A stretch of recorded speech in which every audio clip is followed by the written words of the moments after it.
Сизге келсе, сиз кечирет белеңиз. Же ошол маегинен кийин сиз аны кечирдиңизби? Кечире аласызбы? Мен айттым го, мен качан эле кечирип Кудайга тапшырып койгом ал кишини. Ал Кудайдан кечирим сурасын, менен эмес. Понимаете? Анан бул менин личный эмемде кеп эмес.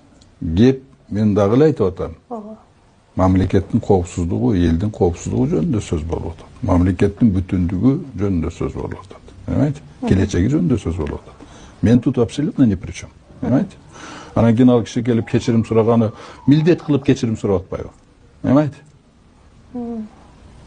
Да, кечирим сурайм деп искренне айтпай, Кудайдын ыраазычылыгы дейт. Бүгүнкү айт майрамдын урматына дейт. Мен дейт кечирим сурайм дейт. Понимаете? Милдет кылып атат. Мен ушул болбосо мен силерден сурабайт элем. Ошол эле кезде айтып атат, мен үстүмөн жалган жалаларды эме кылгандарды мен дагы кечирдим деп. Понимаете? Это элементарная манипуляция общественным мнением, понимаете?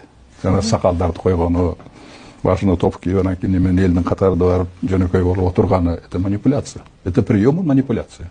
Ичинде вообще өзгөргөн жок бул киши. Понимаете? Ичинде кек санап жүрөт. Садыр Нуркожоев өзүнүн досун аябай жакшы билет. Бул киши эч качан Садыр Нуркожоевду кечирбейт. Понимаете? Эч качан кечирбейт. Президент кечирбейт. Жок, президентти кечирбейт эч качан. Ташиев. Эч качан кечирбейт. Бул мүнөзү ошондой бул кишинин. Өтө кекчил. Болгондо да майда кекчил, понимаете? Эмесе мисалы кекчилдик болбосо сиздики туура эмес болуп калды деген мааниде айтып койдум да, мындай чатан сын айткандай болдум да. Эмесе мен эле бир өзүмдүн оюмду айттым.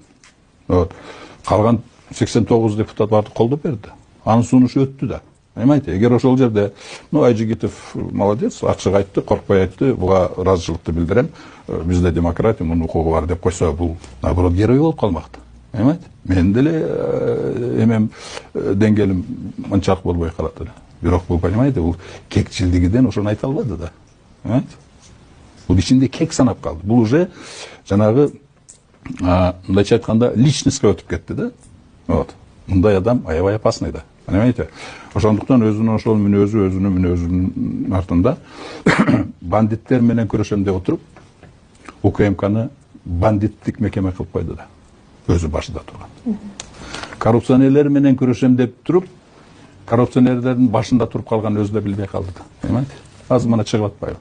Ошол Эду, Пито, туда-сюда дегендер бүт бардыгы жана кустуризация кылган андай мындайлардын бардыгынын башында өзү туруп атпайбы?